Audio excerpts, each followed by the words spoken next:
hendaknya kamu menegakkan hukum dengan adil. Itu artinya apa? Ada orang menegakkan hukum tidak dengan adil. Bagaimana caranya orang menegakkan hukum tidak dengan adil? Hukumnya dimain-mainkan, hukumnya dijual belikan, hukumnya disuap, hakimnya, polisinya, jaksanya dibeli, pengacaranya menyuap dan disuap sekaligus.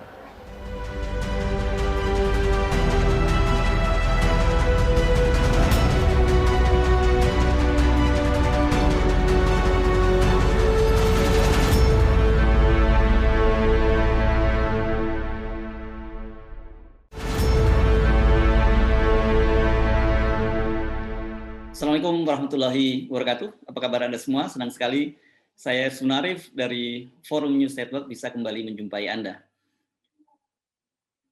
Menko Polhukam Mahfud MD itu the wrong man for the wrong job.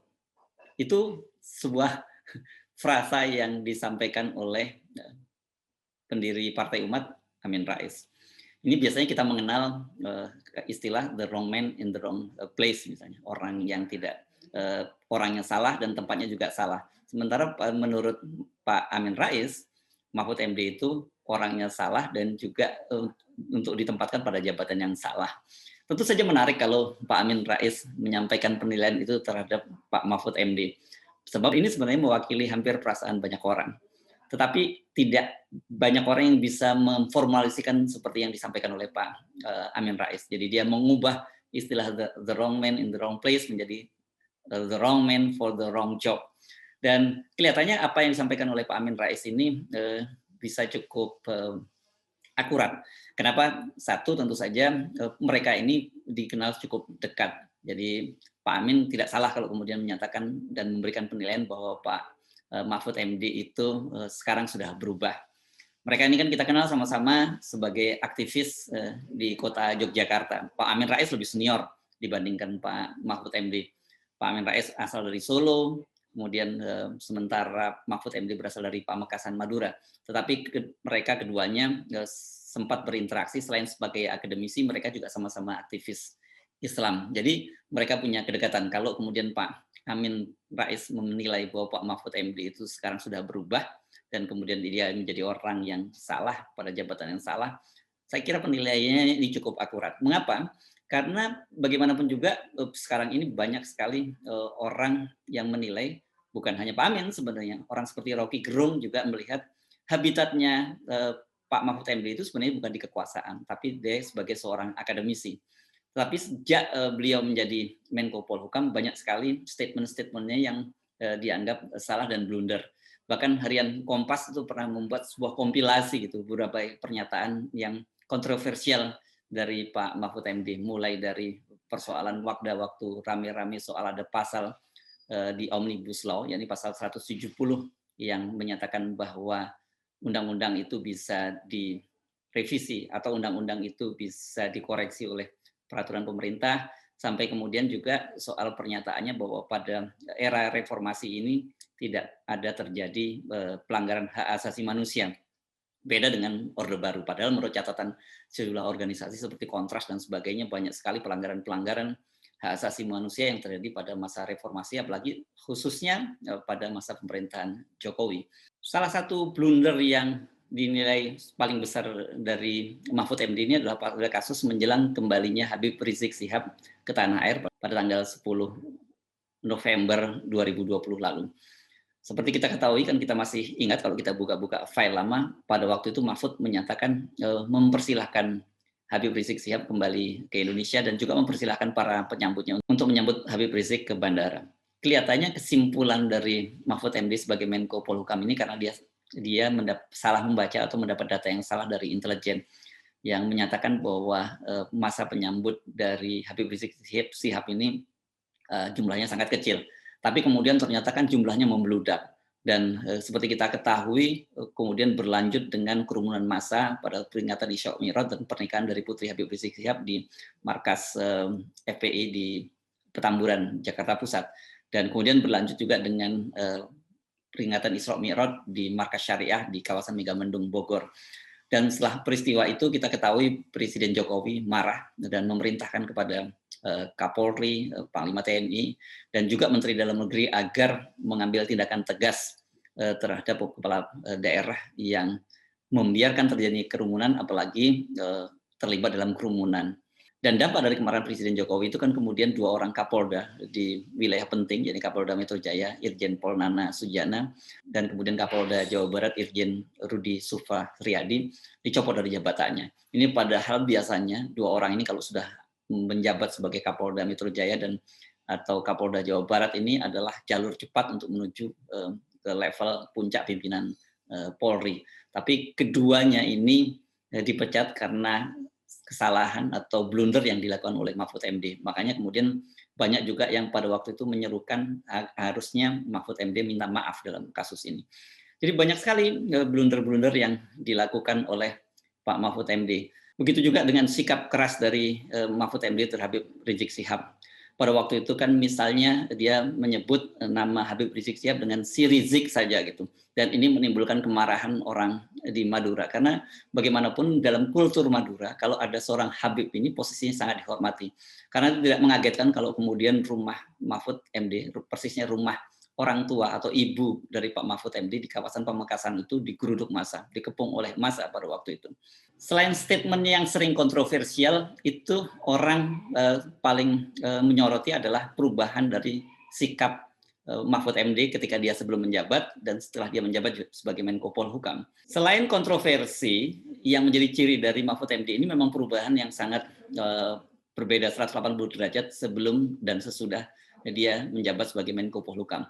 Misalnya pada tahun 2012 dia pernah menyatakan, ada statementnya bahwa siapapun yang masuk ke dalam pemerintahan itu, malaikat pun itu berubah menjadi iblis. Ini karena kelihatannya environment atau lingkungan kekuasaan yang mengubah orang yang baik itu menjadi jahat. Dan kemudian statement dari Mahfud MD ini kemudian dimunculkan kembali oleh para netizen. Begitu juga sebelum dia menjadi Menko Polhukam, waktu itu Mahfud MD menyatakan bahwa kalau seorang pemimpin itu sudah tidak dipercaya oleh rakyatnya, itu maka seorang pemimpin itu harusnya mundur, jadi tidak perlu diberhentikan.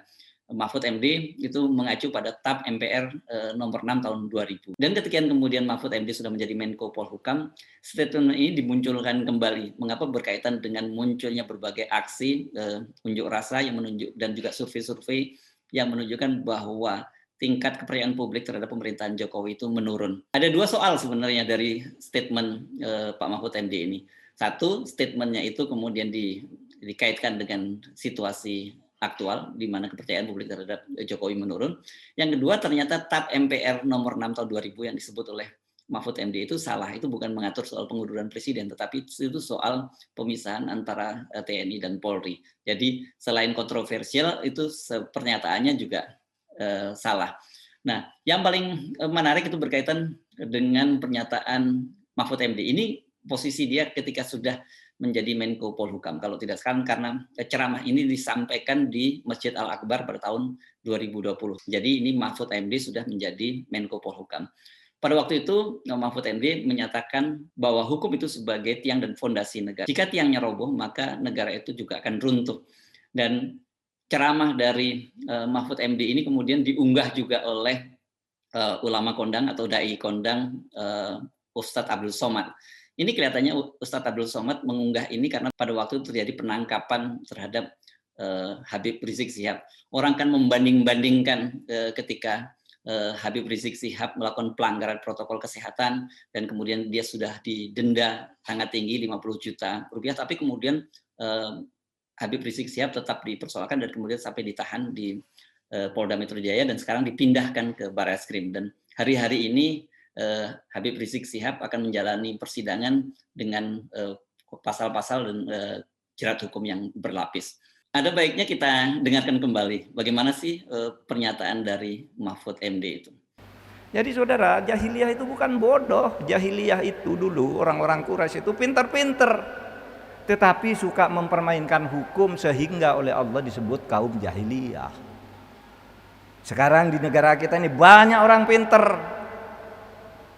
tapi mempermainkan hukum, menjual belikan hukum. Meskipun dia pintar dalam bahasa agamanya, dia adalah orang jahiliyah.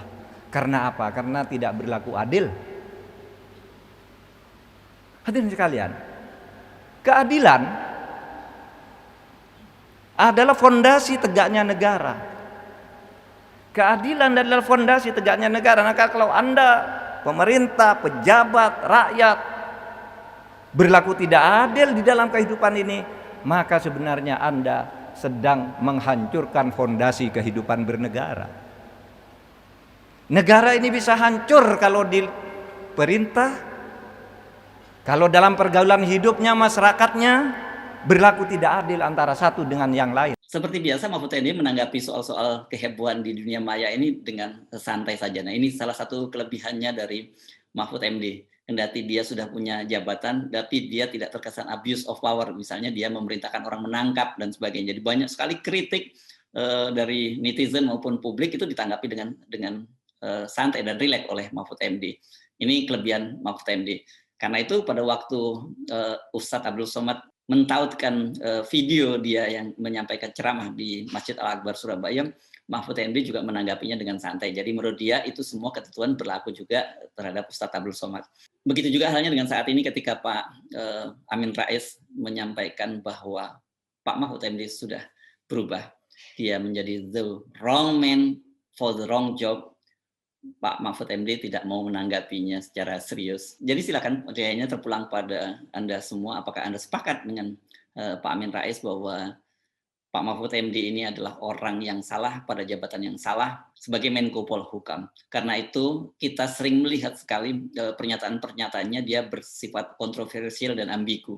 Karena sebenarnya dia sendiri kebingungan. Di satu sisi dia tentu saja habitnya sebagai seorang akademisi, seorang aktivis yang harus selalu menyampaikan kepada kebenaran, sementara ketika dia berada di kekuasaan, bagaimanapun juga dia harus membela kekuasaan itu. Khususnya Presiden Jokowi, orang yang kemudian mengangkat dia menjadi Menko Polhukam. Saya Arif, sampai jumpa. Assalamualaikum warahmatullahi wabarakatuh.